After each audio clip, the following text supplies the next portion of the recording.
sa lahat. Ako pala si Berto69. Ngayong araw na to may napapansin na to.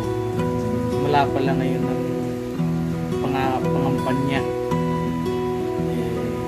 Ngayon, dami pumupuntang mga politiko dito sa amin. Mga barangay siyas ba yun? Dami mga politiko dito na pupunta. Boto daw sila. Tsaka ito tayo. Naalala ko noon nung pandemic at tsaka yung bagyo. Time nung may mga sakuna. Yun. Siyempre walang pera, walang trabaho, walang magkain. Yung pumupunta dito na bibigay daw ng ayuda. At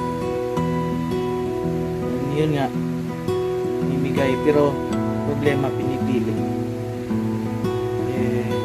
Yung hindi malapit sa puso nila, hindi nabibigyan.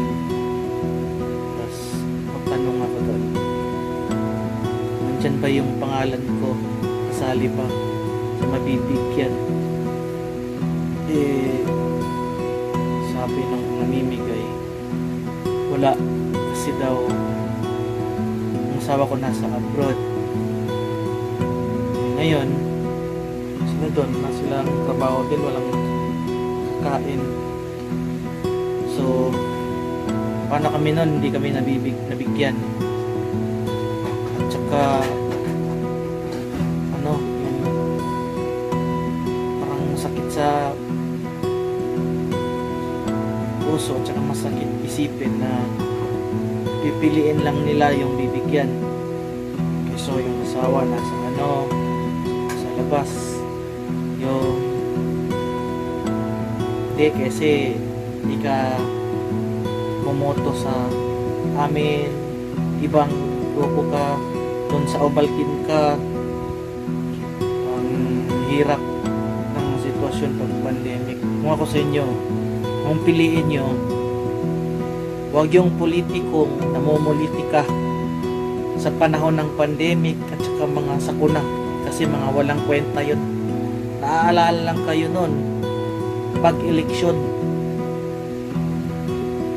tapos ang bait nila pag eleksyon, pero pag nakita mo sa daan, kahit mag-hi ka o magbigay galang ka, hindi ka nila pinapansin.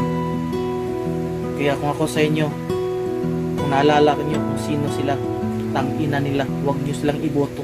Mga salbayas yung mga nayupak na yan.